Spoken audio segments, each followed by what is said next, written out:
Bien, vamos a algo importante. Este miércoles fue promulgada la ley que moderniza la legislación bancaria, un conjunto de medidas que buscan, palabras del presidente Piñera, un sistema más eficiente, más transparente y más competitivo. Muy bien, y para conversar sobre este y otros temas estamos con el ministro de Hacienda, Felipe Larraín. Ministro, ¿cómo está? Buenos días. Ministro, Buenos bienvenido. días. Mucho gusto estar acá. Respecto a estas medidas, este proyecto de ley, las implicancias para quienes van a favorecer, para que la gente nos entienda en estos momentos, la que nos escuche y ve en estos momentos. Sí, yo diría que hay tres tipos de medidas acá. Hay una medida que tiene que ver con el sistema bancario en general. Nosotros nos habíamos quedado atrás en nuestra, regulación del sistema bancario, en la ley que gobierna a los bancos, para hacerlo en términos simples. Hemos hecho la mayor ajuste a la ley de bancos en 30 años, o sea, en 3 décadas, y que fundamentalmente, ¿qué tiene que ver? Lo primero es que aumenta el capital requerido de los bancos. ¿Por qué? Y esto es Basilea III, lo que se llama Basilea III en estándares internacionales. Exacto. Los países industrializados están avanzando todos o todos están en Basilea III y Chile estaba en Basilea I, lo que ocurría hace 3 décadas atrás. Ahora, es cierto que habían bancos que habían incrementado su nivel de capital, pero no de acuerdo a lo requerido por la ley chilena. Ahora va a ser necesario que tengan más capital. ¿Para qué? Para hacer frente, entre otras cosas, a situaciones complejas que se dan en la industria financiera. Perdón, ¿eso asegura, ministro, que los bancos sean más solventes? Por ejemplo, que haya menos riesgo de quiebra. ¿Qué va a pasar con bancos que hoy día operen que no cumplan todavía con ese respaldo, como con esa espalda financiera? Claro, efectivamente, que los bancos sean más solventes, y eso tiene 2 efectos. Primero, mayor estabilidad financiera. Los periodos de inestabilidad financiera son malos para los países. Y a veces, cuando tenemos bancos que no están bien capitalizados, esos bancos generan inestabilidad en el sistema. Y lo segundo es que esto es un pasivo potencial para el fisco. Entonces eso es algo que nos llega más directamente al corazón del Ministerio de Hacienda, porque en casos de que los bancos fallen, muchas veces tiene que ponerse el fisco para evitar que el banco quiebre, ¿no es cierto? Porque las quiebras bancarias tienen repercusiones muy complejas, muy dañinas en la economía. Entonces por eso intervienen muchas veces los gobiernos y tienen que ponerse para responder, entre otras cosas, a los depositantes. Claro. Entonces, lo segundo es reducir esto, lo que llamaríamos un pasivo contingente para el fisco.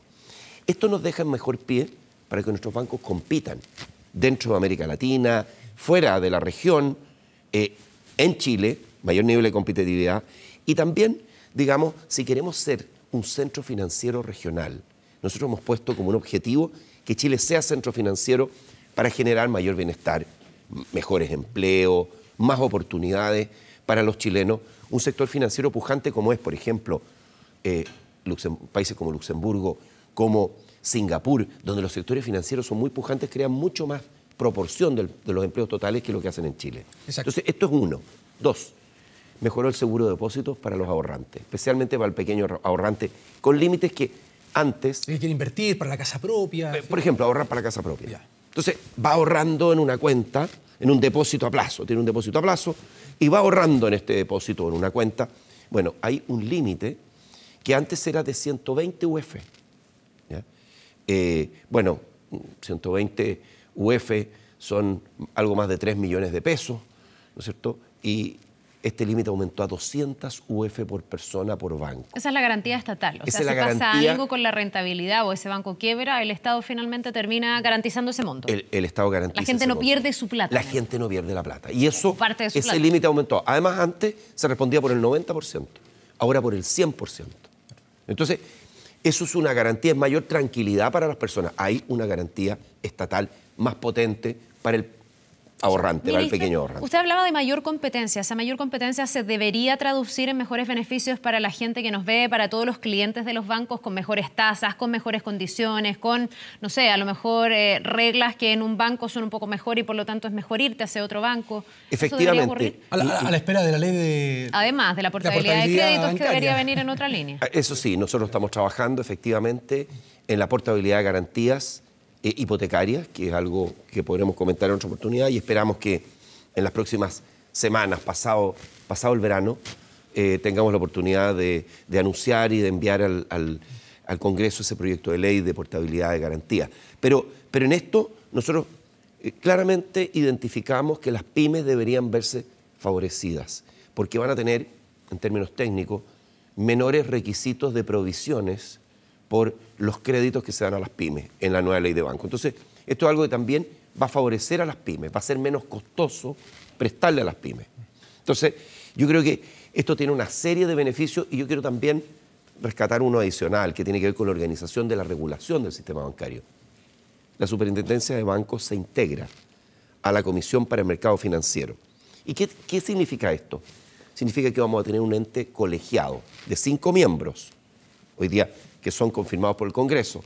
Entonces no es una entidad unipersonal, sino que es un grupo colegiado de 5 miembros, que además tiene bastante autonomía porque tiene esta nominación, esta confirmación por el Congreso, y que va a ser el nuevo regulador bancario. Eso le da una visión sistémica de toda la industria financiera. Hoy día el regulador bancario es una entidad unipersonal.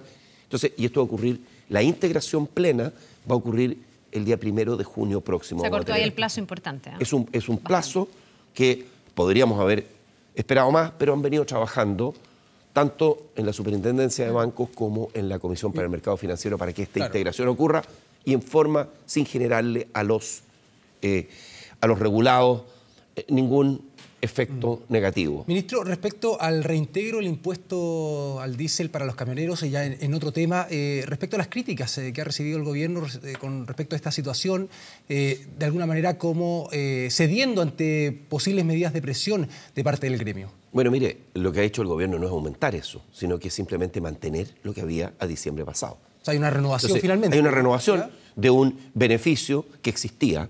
Yo he conversado con las distintas asociaciones de dueños de camiones. Este es un reintegro parcial del impuesto específico al diésel. ¿Que puede llegar al 80%? Que puede llegar al 80% para una microempresa, para el que tiene un camión. Claro, porque esto es sobre las ventas que tienen finalmente esas empresas y eso hace la gradualidad del reintegro. Pero de todas maneras, ministro, muchos se preguntan por qué hay que devolver parte de ese impuesto cuando los camioneros ya utilizan diésel, que ya tiene un impuesto más bajo, por ejemplo, que la gasolina, y además eso ya genera una distorsión, se les reintegra gradualmente, dependiendo de la empresa, ese impuesto. ¿Por qué ese trato especial con los camioneros? Porque el gobierno, claro, no aumenta, pero decide seguir adelante con una política que muchos cuestionan. Podrían haber terminado con ese reintegro. Claro, lo que le quiero decir es que este trato especial viene del año 2001. Entonces hay que entender que esto tiene una historia. ¿Y usted está de acuerdo con ese trato especial, ministro? Mire, en términos de lo regresivo, ¿no? Que puede ser el cobro de impuestos. Mira, se puede evaluar de todas maneras en circunstancias de que no esté de acuerdo. A ver, lo que ocurre es lo siguiente. Nosotros nos vimos en la siguiente situación. Este reintegro venció el 31 de diciembre. Entonces, oiga, nosotros hemos estado con la agenda llena de cosas y en el sentido que, claro, podríamos haber estudiado un mejor mecanismo. Efectivamente, uno puede siempre mejorar los mecanismos existentes, pero en la disyuntiva de que esto terminó el 31 de diciembre, nosotros decidimos enviar un proyecto de ley para renovarlo, pero haciendo más estricto algunas cláusulas de relación. Por ejemplo, de que antes el límite de 2.400 UF, que es una microempresa, son 200 UF mensuales de venta. Eso se considera hasta 200 UF microempresa. Entonces, pero eso era solo dentro del sector transporte. Hoy día nosotros hemos extendido, de acuerdo a las normas de relación de la ley de impuesto a la renta, a que si hay una empresa que vende 2.000 UF anuales en transporte de carga, pero tiene al lado un comercio y tiene, ¿no es cierto?, relacionado una empresa agrícola y el total de ahora se considera el total de ventas relacionadas para acceder a este beneficio y por lo tanto acceden a reintegros menores los que tienen normas de relación, que los hacen no ser microempresarios. Eso es una corrección que hizo esta norma. Y lo segundo es que, mire, hay gente que me dice, esto es mucho lo que le están dando. Y otros dicen, esto es poco.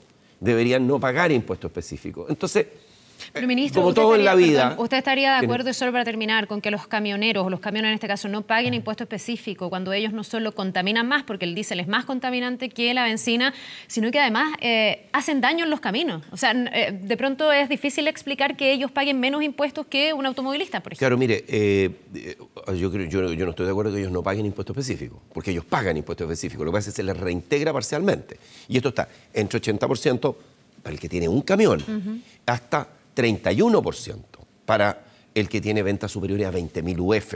O sea, las empresas hay una gradualidad de reintegro. Entonces, mire, este sistema del impuesto específico, en primer lugar, quiero decir una cosa, a mí ayer en el Congreso me decían, ministro, elimine el impuesto específico.